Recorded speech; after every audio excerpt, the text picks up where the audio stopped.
In a moment, Daryl's going to tell you about the two projects we have starting at Daryl Tank's Art Studio on our website at fivepencilmethod.com. We have two classes to choose from, Art Studio Classic and Art Studio Photorealism. If you're a new member just for joining, in the next week, you'll receive this free book called How to Draw Realistic Skin Even If You Weren't Born with the Art Gene. It's yours to keep for free. Even if you decide to move on, there's no contract and no commitment. So we hope you'll join us and check out what's coming up in the art studio.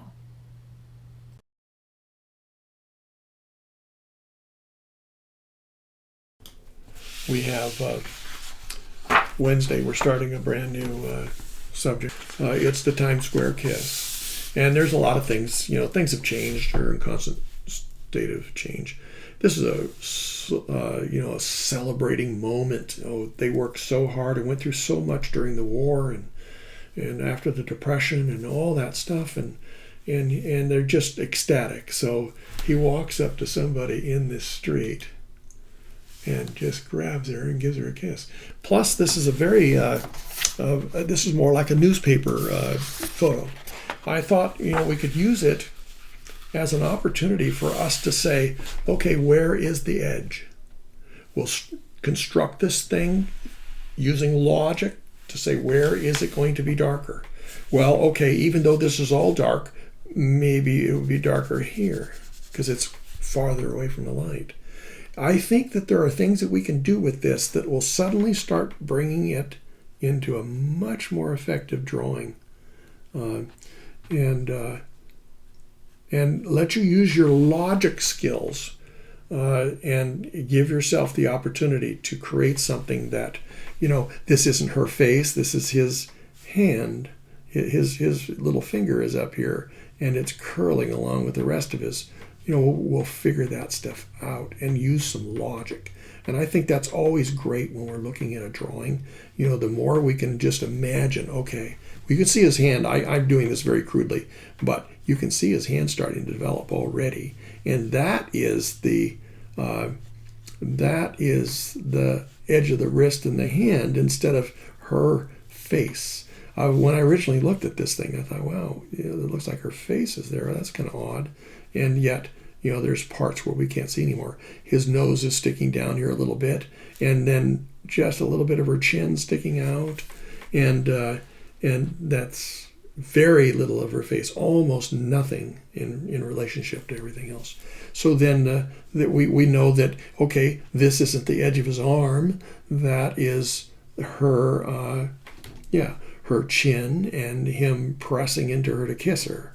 Okay, and then his arm comes down, and we now see and start feeling this thing come forward, and we can start doing what we can with this. You'll find this when people give you photos for a portrait and all kinds of things. This is more exaggerated. This is going to be a real challenge, but I think it'll be a great exercise. And help us when we have a poor photograph to use again our logic so that we can go ahead and get the most out of it and accentuate the things that we want to or think that will give it balance. Naturally, we don't want to just have something stick out, but great opportunities. We have his sleeve coming out over here. This is his elbow, because he has his sailor outfit on, and so this arm comes down here into his sleeve, but on the other hand, there's a shadow here, and then the back of his hand, we have her hair coming, and then how is that going to be, described? So anyway, I think we can have some fun with it and learn and exercise our abilities to, ad lib, but still bring attention and depth and all those things to this very, very unusual photograph, and see how much we can do with it, because we'll have 8 weeks, 8, 9, I don't know, I think it's 8 weeks, and then we'll have another in-depth critique class and have some fun with that, and then we'll have another subject after that. That's for the class Wednesday nights.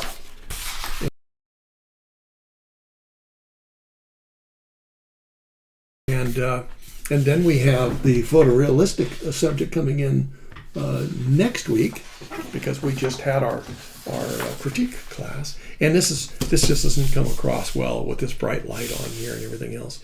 But see what we can do to make this just dynamic, powerful, wise lion, just looking over his kingdom, and there's a lot of great lion pictures and art that's been done. But let's see what we can do with this, and have the challenge of trying to get the hair and things like that. Not only,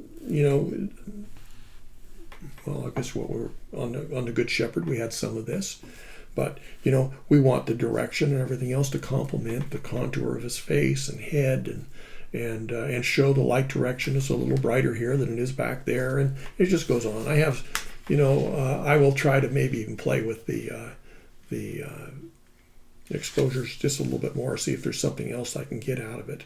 But I think it gives us an opportunity not only to take advantage of what we have here, some very definite things, but we can also express it ourselves. And as long as we follow the principles, and that's what I'm going to be looking at, the principles. So as these curve away, it looks like they're brighter right here, just past the light is able to come and shine on past his muzzle, and you'll see the same things I was talking over and over again tonight about. It's brighter over here than it is here, because we want to show contour. We want to be able to have this have dimension and just be powerful as it comes off of the page. So this will be our photorealistic class for next week, and we'll go ahead and see what we can do to really learn a lot and to express this lion. So I want to thank you for joining me, letting me join you, actually, because again, this is about as close as I can get. I'm on camera, but and you get to play the videos. I wish I could play some videos of you all working, but we have the opportunity to work on this project together and talk about it week to week, and then also, a lot of you show your work on the studio page and the Facebook, and that's always wonderful too.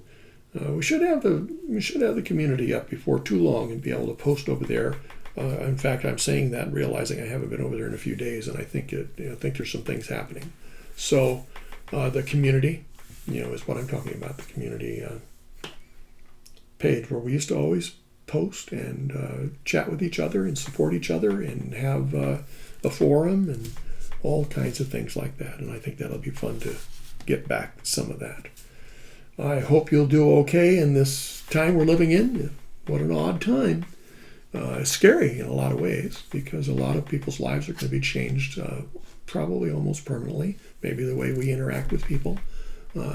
Business is going to be changing. Who knows? There's all kinds of talks about, adjustments here and there.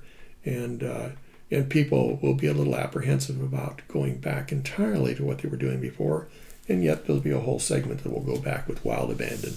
And I just don't want the whole thing to work, against us and have the whole thing happen again. So a lot of opportunity for us to, follow the rules as best we can and keep this from being devastating to our society. It's amazing that overnight, practically, it became worldwide. Again, so good to be able to be with you, and thank you for letting me be a part of your lives. And I think, for me, it's a very special part of me, and I appreciate being able to share it with you and seeing all of you blossom in your talent and your capability and your confidence, and being able to do things for other people to bring such joy to their lives as well. So we'll see you next time.